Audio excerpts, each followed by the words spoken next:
नमस्कार। जय हिंद साथियों। गौरव क्लासेस बाड़मेर में आप सभी का हार्दिक स्वागत है। अपन ने कल क्लास ली थी। वो क्लास थी यानी कि सल्तनत काल के बारे में शुरू की थी। इसी सल्तनत काल को आगे बढ़ाते हैं। यानी कि कल अपन ने बात की थी गुलाम वंश और खिलजी वंश के बारे में।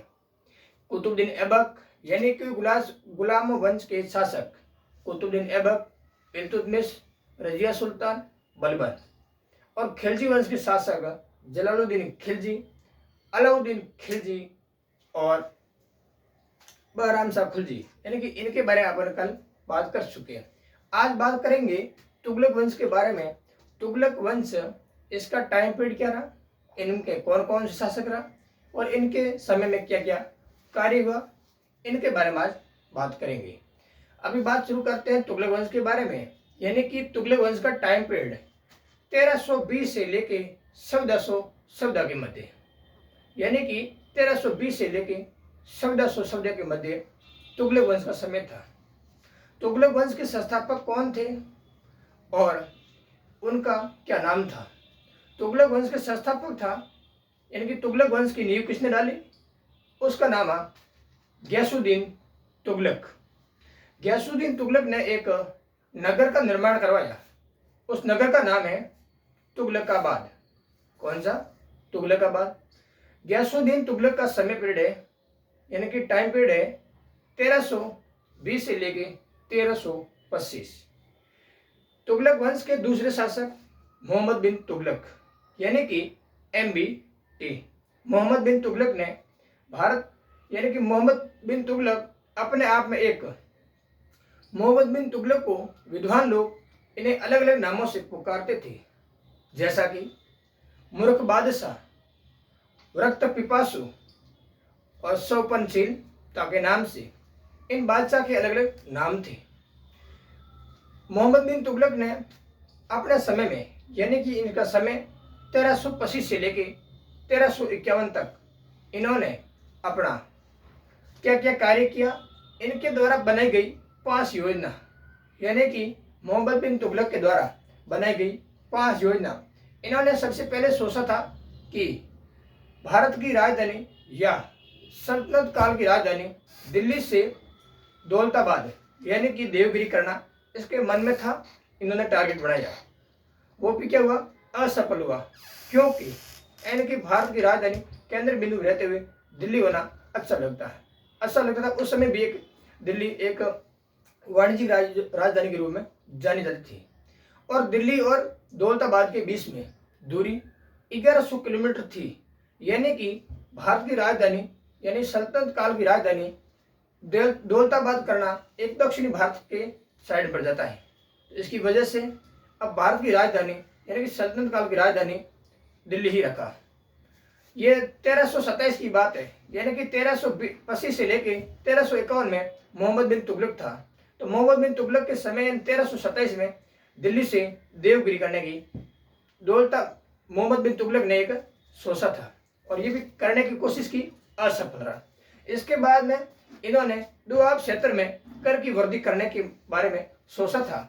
यानी कि दुआब क्षेत्र किसे कहा जाता है? दुआब क्षेत्र दो नदियों के बीच में बसा हुआ क्षेत्र को दुआब क्षेत्र कहा जाता है और दुआब क्षेत्र में कर की वृद्धि करना मोहम्मद बिन तुगलक के एक दिमाग की खेप थी। और इसके बाद में मोहम्मद बिन तुगलक के दिमाग में तीसरी योजना आई थी। उस योजना का नाम है यानी कि मुद्रीकरण, यानी कि सांकेतिक मुद्रा का प्रचलन। पहले कौन सी मुद्रा चलती थी, उसके बाद में उसके दिमाग में कौन सी मुद्रा लाना संभवित था। यानी कि सबसे पहले मुद्रा चलती थी, उसका नाम था सोना और चांदी की मुद्रा चलती थी। मोहम्मद बिन तुगलक के समय मोहम्मद बिन तुगलक ने पीतल और तांबा की मुद्रा प्रचलन में लाना चाहता था।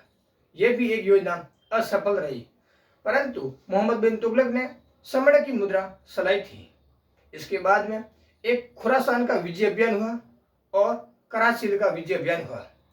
मोहम्मद बिन तुगलक के समय एक और विभाग की स्थापना की, उसका नाम है अमीर ए कोही। यानी कि अमीर ए कोही एक कृषि विभाग था, जिसके अंदर कृषि विभाग के बारे में संपूर्ण जानकारी और कृषि विभाग के संपूर्ण अधिकारियों का बायोडाटा हुआ करता था। इसके बाद में मोहम्मद बिन तुगलक के समय अफ्रीका महाद्वीप के मोरक्को देश के निवासी इब्न बतूता भारत की यात्रा मोहम्मद बिन तुगलक के समय करता है। यानी कि इब्न बतूता भारत की यात्रा कब करता है? तो मोहम्मद बिन तुगलक के समय यानी कि 1333 में। इब्न बतूता के द्वारा लिखा गया यात्रा वृत्तांत या ग्रंथ या कृति या रचना वो थी कौन सी? रिहला या रहला। ठीक है, अब बात करते हैं अगली। मोहम्मद बिन तुगलक के समय दक्षिण भारत का एक नगर, उसका नाम है विजयनगर साम्राज्य। विजयनगर साम्राज्य की स्थापना 1337 में किसने की थी? संगम वंश के शासक हरिहर एवं बुक्का के द्वारा विजयनगर साम्राज्य की स्थापना की गई थी। विजयनगर साम्राज्य वो हुआ करता था जहां पर राजा राम राय, वहां का प्रतापी शासक कृष्णदेव राय, उसकी राजधानी हम्पी। कृष्णदेव राय किस नदी, विजयनगर किस नदी के किनारे बसा हुआ शहर है? वो तुंगभद्रा नदी के किनारे बसा हुआ शहर हुआ करता था। यानी कि विजयनगर शब्द का शाब्दिक अर्थ जीता हुआ शहर या जीत गया शहर, इसका शाब्दिक अर्थ है। ठीक है, विजयनगर पर किन किन राजवंशों ने शासन किया था उसके बारे में आगे बात करेंगे। अब बात करते हैं विजयनगर के बाद में अगला, यानी कि फिरोज तुगलक। मुगल तुगलक वंश का अगला शासक है वो है फिरोज तुगलक। यानी कि फिरोज तुगलक वो अगला शासक है किसका? यानी कि तुगलक वंश का अगला शासक है, उसका नाम है फिरोज तुगलक। फिरोज तुगलक ने जजिया कर यानी कि ब्राह्मणों पर जजिया कर आरोपित किया। यानी कि ब्राह्मणों पर जजिया कर थोपा, आरोपित मतलब थोपा।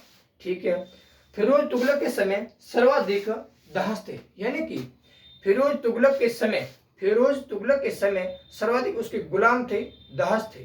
ठीक है, फिरोज तुगलक ने एक और, यानी कि फिरोज तुगलक के समय एक विभाग की स्थापना हुई। उस विभाग का नाम है दीवान ए खैरात। कौन सा विभाग है? दीवान ए खैरात।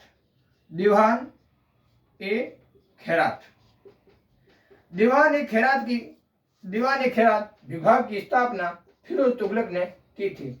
इस विभाग के अंदर किन किन का बायोडाटा, किन किन की नियुक्ति होती थी? यानी कि दीवान ए खैरात के अंदर सबसे पहले विद्वान आते थे, विद्वान और अपंग, जो अपंग थे, लंगवा लकड़ थे वो। इसके अलावा तलाकशुदा, जिन्होंने अपने महिला को छोड़कर जो पति चले गए, तलाकशुदा वाले। और परिपक्वता, तलाकशुदा परिपक्वता। और अगली बात करें तो महिलाओं, यानी कि इन चारों को ही इस विभाग के अंदर नियुक्ति और इसका बायोडाटा हुआ करता था। और फिरोज तुगलक ने एक और काम किया, उसका नाम था हौज खास। यानी कि हौज खास का निर्माण फिरोज तुगलक ने किया था। किसका निर्माण? हौज खास। और इसके बाद में फिरोज तुगलक ने नहरों का निर्माण और विस्तार किया था। नहरों का निर्माण और विस्तार किसने किया था? नहरों का निर्माण और विस्तार फिरोज तुगलक ने ही किया था। ठीक है, नहरों का निर्माण, हौज खास, दीवान ए खैरात, इन सभी का काम फिरोज तुगलक ने ही किया था। ये था तुगलक वंश। तुगलक के वंश के बाद में था सैयद वंश। सैयद वंश के संस्थापक, सैयद वंश का टाइम पीरियड था वो सैयद वंश का टाइम पीरियड था 1414 से लेके 1451। यानी कि 1414 से लेके 1415 के मध्य सैयद वंश दिल्ली प्रशासन करता था। इसका संस्थापक कौन था? इसका संस्थापक था कौन? खिजर खां के द्वारा सैयद वंश का स्थापना की गई थी, इसका निर्माण किया गया था, इसके बारे में देखरेख की थी। ठीक है, सैयद खिजर खां स्वयं तैमूरलंग का सेनापति था। क्या था? तैमूरलंग का सेनापति था। सैयद वंश के बाद में बात करते हैं सल्तनत काल का अंतिम वंश। उस वंश का नाम है लोधी वंश। कौन सा वंश है? लोधी वंश। लोधी वंश का टाइम पीरियड रहता है 1451 से लेके 1526 में। ये था लोधी वंश का टाइम पीरियड। लोधी वंश के संस्थापक, उसका नाम है लोधी वंश का बहलोल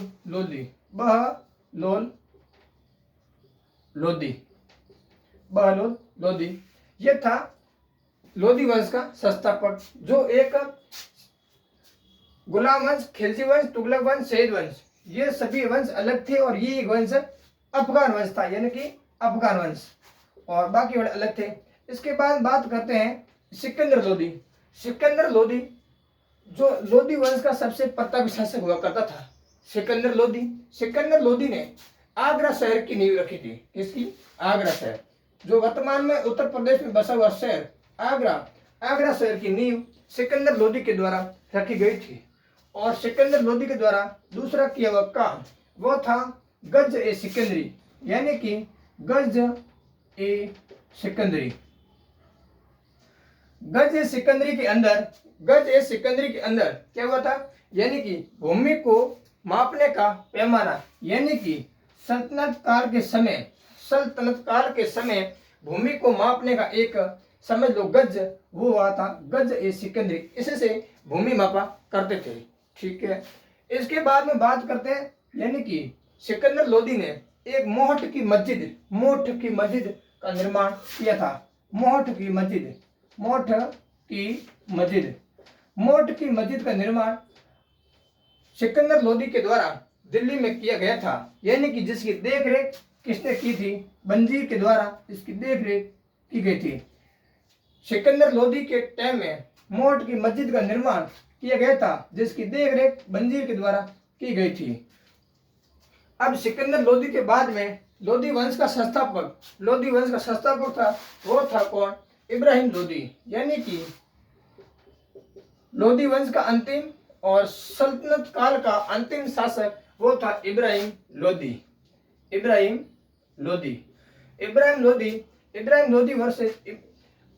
लोधी के समय मुगल शासक बाबर आ जाता है। बाबर और इब्राहिम लोधी के मध्य एक युद्ध होता है, उसका नाम है पानीपत का युद्ध। पानीपत का प्रथम युद्ध। पानीपत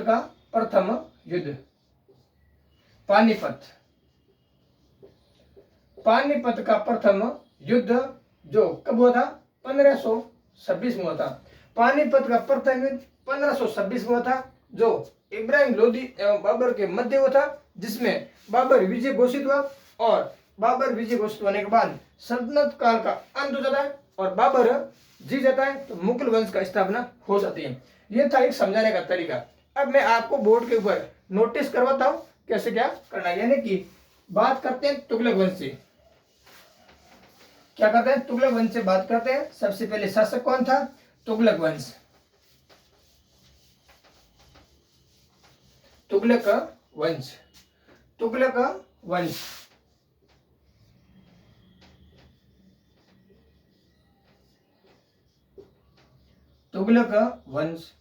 तुगलक वंश का टाइम पीरियड क्या है? तुगलक वंश का टाइम पीरियड है 1320 से 1414, यानी कि इन समय में तुगलक वंश हुआ करता था।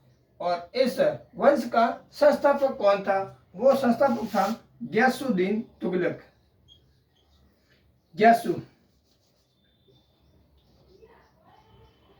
गयासुद्दीन तुगलक।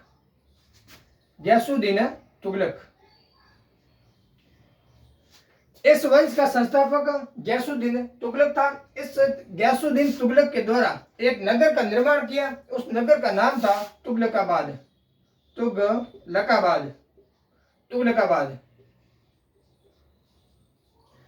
तुगलक वंश का संस्थापक गयासुद्दीन तुगलक, और तुगलक वंश के संस्थापक गयासुद्दीन तुगलक के द्वारा तुगलकाबाद नगर बसाया। और इसका टाइम पीरियड, यानी कि तुगलक वंश का टाइम पीरियड है 1320 से 1420।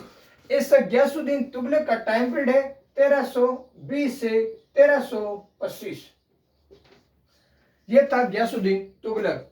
अब गयासुद्दीन तुगलक के बाद में बात करेंगे किसकी?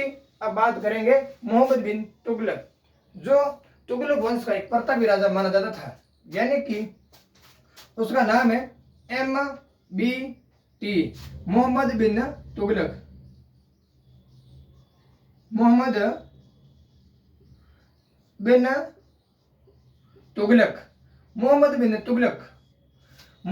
तुगलक, इसका टाइम पीरियड रहता है 1325 से 1351। इसके समय 1300, मोहम्मद बिन तुगलक का टाइम पीरियड 1325 से 1351। इस समय मोहम्मद बिन तुगलक को विद्वान लोग किस किस नाम से जाने जाते थे, यानी कि विद्वान लोग इसको क्या क्या अलग अलग नाम से पुकारते थे। मोहम्मद बिन तुगलक को अलग अलग नाम से पुकारते थे। मूर्ख बादशाह, मूर्ख बादशाह के नाम से मोहम्मद बिन तुगलक जाने जाते थे, मूर्ख बादशाह। रक्त पिपासु, रक्त पिपासु। सौपनशील, सौपनशील, शोपनशील बादशाह। मूर्ख बादशाह, रक्त पिपासु, शोपनशील बादशाह के नामों से मोहम्मद बिन तुगलक को उनके विद्वान अलग अलग नामों से इनको पुकारते थे। इनका टाइम पीरियड 1325 से 1351। और मोहम्मद बिन तुगलक के द्वारा बनाई गई 5 योजना। कितनी योजना बनाई? इन्होंने 5 योजना बनाई। सर्वप्रथम योजना थी, उसका नाम है, यानी कि इसके मन में, एक दिमाग में बात चल रही थी कि क्या, राजधानी, राजधानी परिवर्तन। राजधानी परिवर्तन, राजधानी परिवर्तन में दिल्ली से क्या करना था? दिल्ली से देवगिरी करना था, दिल्ली से देवगिरी। और देवगिरी का दूसरा नाम है दौलताबाद, दौलताबाद। यानी कि इसकी प्रथम, मोहम्मद बिन तुगलक की प्रथम योजना थी कि राजधानी परिवर्तन करना। राजधानी परिवर्तन में दिल्ली से देवगिरी करना था। देवगिरी का दूसरा नाम है दौलताबाद। इसकी दूसरी बात थी कर वर्दी करना, कर वर्दी करना। अब वो कर वर्दी कहां पर करना? दुहाब क्षेत्र में कर वर्दी करना, दुहाब क्षेत्र में, दुहाब क्षेत्र में कर वर्दी करना, कर वर्दी करना। वो दुहाब क्षेत्र कौन सा? दुहाब क्षेत्र किसे कहते हैं? 2 नदियों के बीच का क्षेत्र को दुहाब क्षेत्र कहते हैं। अब 2 नदियों कौन सी? गंगा और यमुना, गंगा और यमुना। इन 2 नदियों के बीच के क्षेत्र को दुआब कहते हैं। और दुआब क्षेत्र में मोहम्मद बिन तुगलक का कर वर्दी करना चाहता था। अब तीसरी बात क्या थी? तीसरी बात थी यानी कि मुद्रा का प्रचलन, यानी सांकेतिक मुद्रा का प्रचलन। सांकेतिक मुद्रा का प्रचलन, सांकेतिक मुद्रा का प्रचलन। मुद्रा कौन सी, यानी कि पहले कौन सी मुद्रा चलती थी? वो चलती थी सोना और चांदी की, सोना व चांदी। पहले मुद्रा सोना और चांदी की चलती थी। इसके स्थान पर, इसके दिमाग में था पीतल और तांबा, पीतल व तांबा की मुद्रा चलाना, प्रचलन में लाना। ये मुद्रा चलती थी, यानी कि सोना और चांदी की मुद्रा चलती थी और इसके स्थान पर पीतल या तांबा की मुद्रा चलाना। ठीक है, ये योजना असफल रही, परंतु मोहम्मद बिन तुगलक ने समड़े की योजना चलाई, समड़े की मुद्रा चलाई, समड़े की मुद्रा का प्रचलन किया, मुद्रा का प्रचलन, समड़े की मुद्रा का प्रचलन किया। ठीक, ये तीसरी बात थी। अब चौथी बात,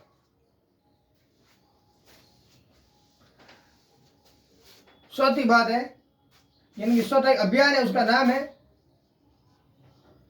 खुरासान विजय अभियान, विजय अभियान, खुरासान विजय अभियान। और 5वां था कराचिल विजय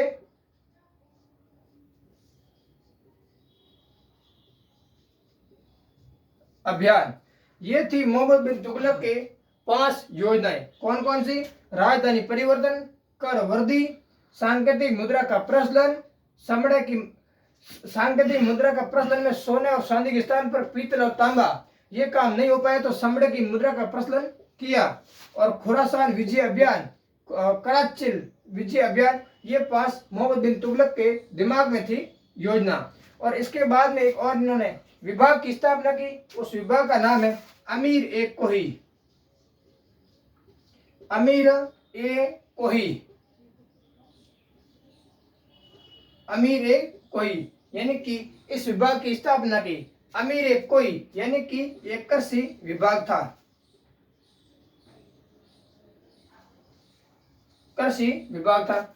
अमीर ए कोही विभाग की स्थापना किसने की थी? मोहम्मद बिन तुगलक ने की थी। और इसका अर्थ होता है यानी कि इस विभाग के अंदर कृषि विभाग के अधिकारियों की नियुक्ति और उसका बायोडाटा हुआ करता था। यह था अमीर ए कोही विभाग। इसके बाद बात करते हैं मोहम्मद बिन तुगलक के समय एक विदेशी यात्री भारत आया था। उसका नाम था Ibn Battuta. Ibn Battuta Bharat में 1333 के समय आया था। इन्होंने अपना यात्रा की और इन्होंने अपनी एक ग्रंथ की रचना की। उस ग्रंथ का नाम है रिहला या रहेला, यानी कि अफ्रीका महाद्वीप, अफ्रीका महाद्वीप, मोरक्को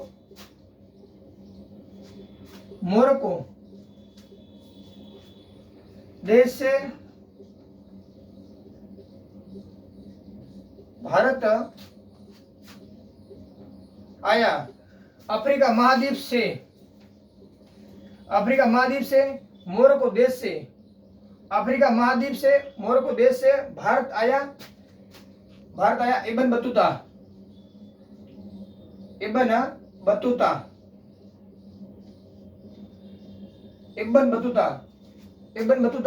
मोहम्मद बिन तुगलक के समय, मोहम्मद बिन तुगलक यानी कि ये महाद्वीप है। इस महाद्वीप के अंदर ये देश है। इस देश का निवासी है इब्न बतूता। ये मोहम्मद बिन तुगलक के समय भारत आया था और इनका टाइम पीरियड क्या था? 1333। और इन्होंने भारत में आकर जो भी यात्रा की, इस यात्रा का एक वृत्तांत लिखा और एक पुस्तक लिखी। उस पुस्तक का नाम है रिहला या रहेला।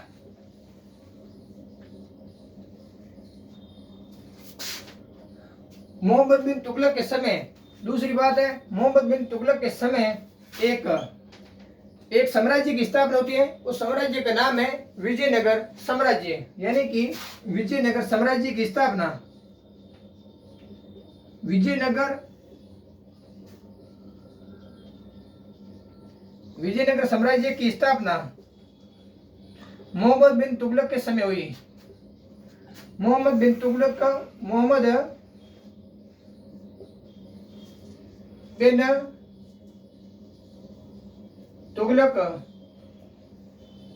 के समय हुई, यानी कि मोहम्मद बिन तुगलक के समय विजयनगर साम्राज्य की स्थापना हुई। विजयनगर साम्राज्य की स्थापना कब हुई थी? 1337 में। किसने की थी? हरिहर वह बुक्का नामक व्यक्तियों ने। और ये दोनों ही संगम वंश से संबंधित थे। संगम वंश, इस वंश के संस्थापक हरिहर एवं बुक्का भी थे। अब बात करते हैं मोहम्मद बिन तुगलक के बाद में अगला शासक है, उसका नाम है फिरोज तुगलक। फिरोज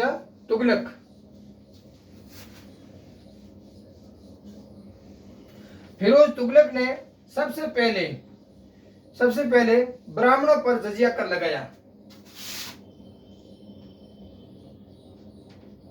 फिरोज तुगलक इसका टाइम पीरियड है 1351 से लेके 1414 तक।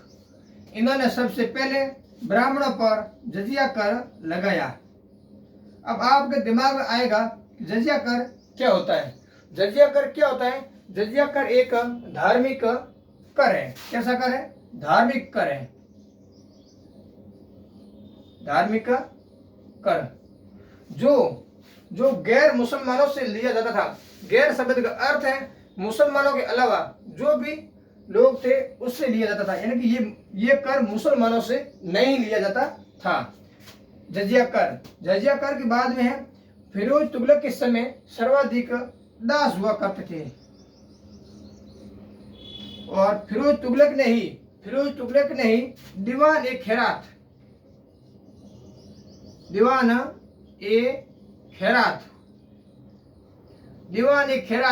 विभाग की स्थापना की। इस विभाग के अंदर महिलाओं, विद्वान, अपंग, तलाकशुदा, परिपक्वता महिलाओं को इसमें वरीयता दी जाती थी। इसके अंदर उन सभी लोगों का बायोडाटा और नियुक्ति होती थी। अब बात करते हैं फिरोज तुगलक ने हौज खास का निर्माण कराया। हौज खास के साथ साथ में इन्होंने भारत में नहरों का निर्माण कराया। सर्वाधिक नहीं, भारत में नहरों का निर्माण कराया।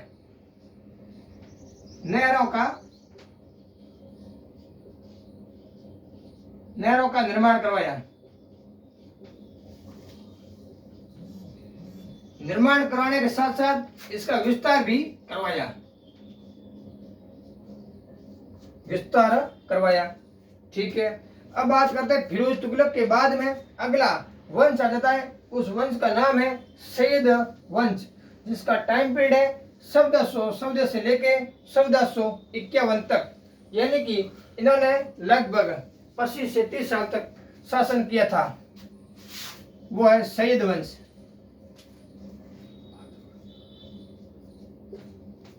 सैयद वंश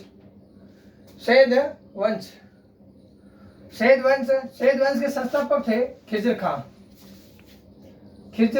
का टाइम पीरियड, यानी कि इनका टाइम पीरियड क्या था? 1414 से लेके 1451 सैयद वंश का। ये खिजर खां ये तैमूर लंग का सेनापति था।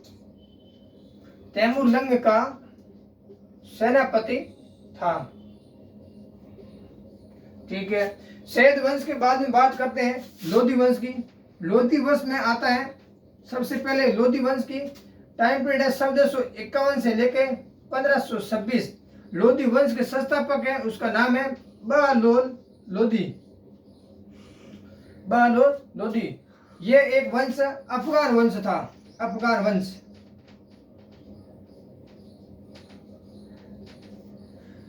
बहलोल लोधी ये लोधी वंश का संस्थापक था। इसके बाद बात करते हैं सिकंदर लोधी के द्वारा आगरा शहर की नींव रखी और गज ए सिकंदरी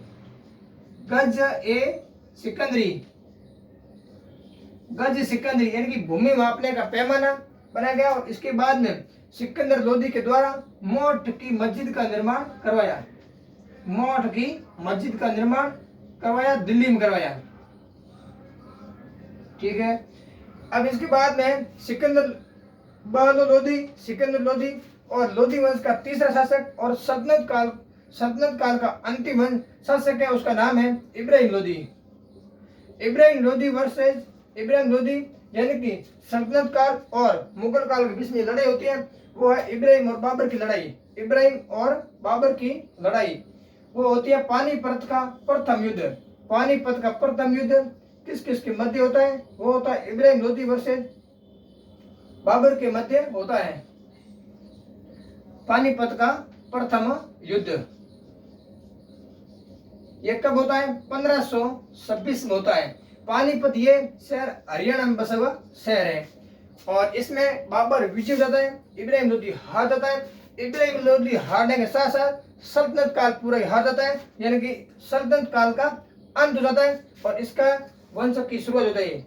बाबर जीतने का मकसद यह है, यानी कि मुगल वंश का प्रारंभ हो जाता है। मुगल वंश, यहाँ से मुगल वंश का प्रारंभ हो जाता है। नया वंश और नया इतिहास शुरू होता है, इतिहास शुरू होता है।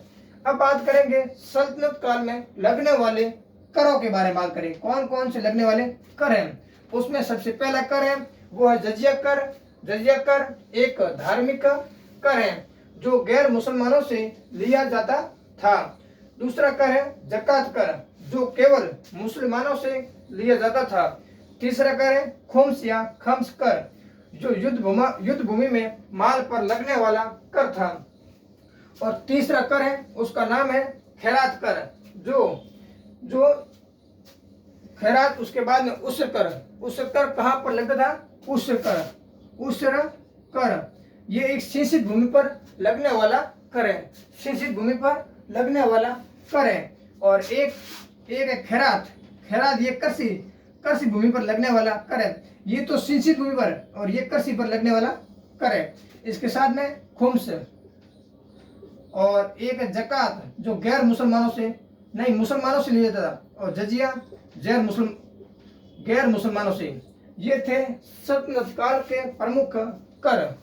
आज की क्लास आपको ये क्लास कैसी लगी है और इसके बारे में आप कमेंट बॉक्स में जरूर बताएं। और इसके साथ साथ इस क्लास को लाइक भी करना है। लाइक करने के साथ साथ सब्सक्राइब करना है, आगे से आगे शेयर करना है। और जो भी आप शिकायत हो कमेंट बॉक्स में बताएं। आज की क्लास यहीं पर करते हैं। धन्यवाद।